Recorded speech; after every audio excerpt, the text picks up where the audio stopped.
Hey, before we dive into this week's episode, if you've been enjoying the show, I'd love your support. Take just 10 seconds to rate and review us on your favorite podcast platform. Your feedback helps others discover the wisdom and inspiration that I share on the Pivot to Balance podcast. Let's build a community of balance seekers together. Thanks for tuning in, and don't forget to share the love. Now let's dive into the episode.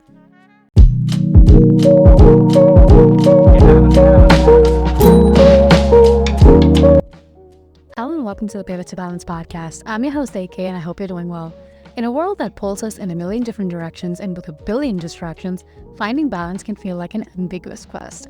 Join me on this podcast as I try to navigate life's twists and turns with mindfulness, purpose, and grace. In each episode, we will dive into topics like self-care, personal growth, mindset shifts by sharing practical insights, stories, and maybe even interviews. Get ready to pivot, to recalibrate, and find your balance. Follow the Pivot to Balance podcast, and I will see you on the other side. Welcome back to this week's episode, everyone. In this episode, I actually want to talk about how life sometimes feels overwhelming. We kind of forget to pause. We forget to breathe. We need to remind ourselves of the little truths that actually keeps us grounded. And in this episode, I thought I'll share 10 powerful reminders that you might need to hear today. I kind of need to hear it, so I just wrote it down on a piece of paper, and I just want to share that with you. So grab your coffee or lemon water, journal, or just even take a mental note, right? So let's get started. First one, everything is a choice. You can wake up and decide to not let one bad moment define your day, or you can choose differently. Think of a bad morning as a challenge. Take it back. Reset. I recently had one such day and I was like, you know what? I'm not going to let this one bad morning because I woke up a little later than I wanted to ruin my entire day. I said, I'll take it slowly. It's okay. I can definitely take it slowly. So the choice to turn it around is always yours. So everything is a choice. Number 2, if you cannot love yourself, you cannot love someone else fully. The first time I heard this statement, I'm always big on self-love, right? But I think I'm also very hard on myself. So the first time when I heard this, I was like, oh my God, that's actually true. I cannot show up for people around me, the people I love, if I don't even love myself. True love for yourself and others comes from a place of wholeness. So when you think about it, it's not about being perfect, because I always say this, perfection is very subjective. So it's not about being perfect. But it's about treating yourself with the same compassion you would give someone you adore. Would you ever walk up to a friend and say, oh, you didn't get the job, or you didn't get that one, you didn't do the thing you wanted to do, you suck? We would never say that to someone we love, but for some reason, we are our worst critics, which can be good sometimes, but if that's the case almost all the time to show some self-love. So yeah, if you cannot love yourself, you cannot love someone else fully. Number 3, you're never too old or too quote-unquote lived to change yourself. I've heard this statement so many times, especially when old people say, oh, I've always been this way. Change is not reserved for only young people. Every day, every hour, every minute, you have the power to pivot, to shift, to grow, because your past is a chapter, it's not the whole book. I don't believe when people say you have to be a certain way forever. I don't think that's true. So you're never too old, you're never too lived to change yourself. Number 4, everything happens for a reason. This has been my mantra this year for some reason. I know this one's a cliche, but when you look back at life, I feel like dots connect. And the things that you don't remember are just not that big of a deal. They were not supposed to be part of that dot anyways. But when I see dots connecting, I'm like, wow, I worried about something that I just did not need to worry about at all. The setbacks, the challenges, they've all led you to where you are. So trust the process, even and especially when it's hard, because that is teaching you to sit in one place and just be like, let go of things. Like, why are you trying to control everything? That is basically where I am in life, trying to control every single moment. And I'm learning that no, everything happens for a reason. And I just need to let it happen and unfold the way it's supposed to happen. So Everything happens for a reason. Number 5, there's no such thing as a right time. We always wait for the stars to align, the perfect moment to start something, to make that call or chase that dream. But the truth is, you are where you are, and that is the right time. That is exactly where you're supposed to be. The perfect time is when you start. There's no such thing as right time. I don't know why I don't believe in that. I think everything you can do in the moment. For some reason, when we put something off thinking something else will come along, or there has to be like a certain time when I have to do this, that's more like making excuses. But if you have valid reasons, just state that the valid reason is the reason you're not starting something. Do not blame time for that. So yeah, there's no such thing as a right time. Number 6, be 100% extra kind to yourself. Some days you'll just need a little more grace. Be kind to yourself, especially when things don't go as planned. I actually had something happen last week where I expected something to happen and it didn't happen. And then I immediately told myself, just calm down. Just because something didn't happen does not mean you have to be hard on yourself and ask yourself like a million questions as to why I couldn't make it happen. Speak to yourself the way you would speak to your best friend, like I said a couple minutes ago. Be 100% extra kind to yourself. Number 7, stop expecting everyone to be like you. This one was a hard one for me. Ever since I was a kid, I always thought everyone acted the same way. And I think we all think that people will act, think, and love like we do, but they won't. And that's okay.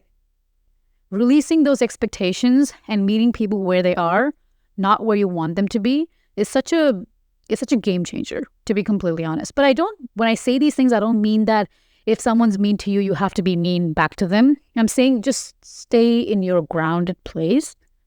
You don't have to act a different way, to like prove something to someone or get someone's attention. But know your space, know your boundaries. Just release those expectations that if I am such a good friend to someone, they'll also do the same for me. If I refer someone for a job, they'll also do the same for me. Nobody has to do anything for you. We live in a free world. So stop expecting everyone to be like you. Number 8, what seems hard now will be easy later. Remember the first time you tried something new? It could be a workout, it can be a skill, or even a job, or even talking to someone new. It felt impossible, like you just wanted to quit the minute you started. But now you barely think about it. This too shall pass, and one day it'll be second nature. This is one of my favorite lines that I've written down. For some reason, I was thinking about that "this too shall pass" quote, because that is how literally everything in life has been for me.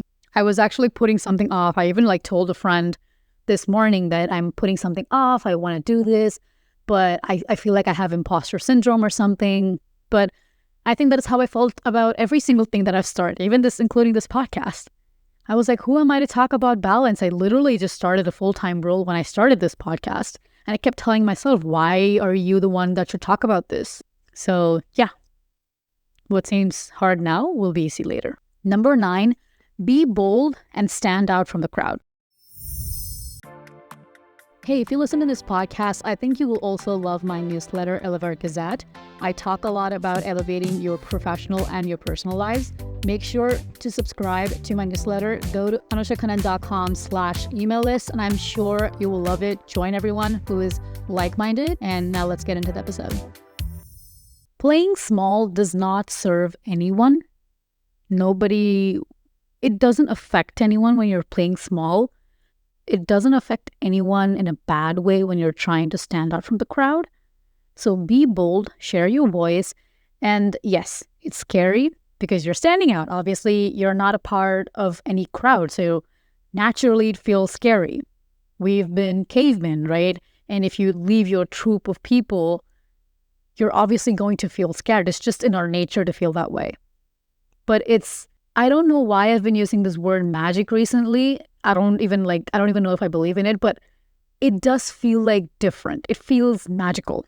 It feels like, oh my God, I did not think this would happen to me. And I think standing out is a game changer. It's fascinating. It teaches you a lot about yourself, where you stand, what your strengths are, what your weaknesses are, what you can work on.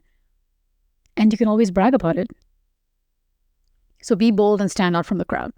Number 10, the last one, taking a break does not mean you're lazy. I work even on Saturdays. If you think about it, I literally do not even have a full-time job now, but I feel like I am way more busier than my friends who are actually working full-time jobs, because I am someone that thinks if I take a break, I'm lazy. Ironically, I have a podcast talking about balancing, which is why I'm talking about this. I have said this on my Instagram stories too.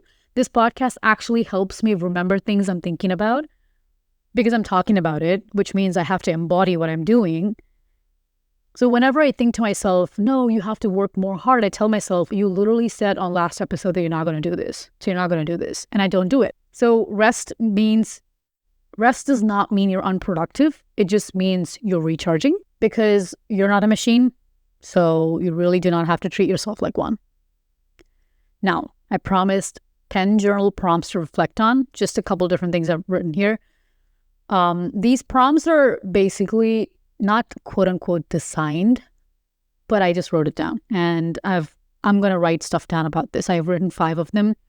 I still have 5 more to go. Oh, by the way, I will share this prompts with you. It's in the description. You can download it, but you'll get automatically subscribed to my newsletter. If not, you can wait for my newsletter on Sunday. You can subscribe and then get it then too, whichever works best for you. Or you can write this down, whichever works best for you. Number 1, what were my biggest achievements this year? We're almost at November end, guys, so you can do this. Number 2, when did I feel most at peace and why? Number 3, what's the one thing I've been avoiding and how can I start addressing it? Number 4, how have I grown in the last 6 months? Number 5, what's one limiting belief I need to let go of? Number 6, who or what makes me truly feel supported? Number 7, what's one habit I'd like to build and why? Number 8, what's a recent memory of joy I can carry with me? Number 9, how do I want to feel 1 month from now and what steps can I take to get there? And number 10, the last one, what am I most grateful for today? So growth isn't linear. It's definitely not easy, but reminders like these and journaling practices can help us kind of think about things and reflect and move forward with intention. So let me know which reminder or the prompts resonated with you the most. DM me, tag me, share your thoughts on the comments if you're listening on Spotify or YouTube. And remember, take a break when you need it. Be kind to yourself. We're all growing and it's okay. We can keep growing. Now go grab yourself a cup of lemon water. And if you like this episode, please leave a review, share it with a friend. That is how this podcast will grow. I am being extremely committed to this one. And I'll see you in the next episode. Thanks. Bye.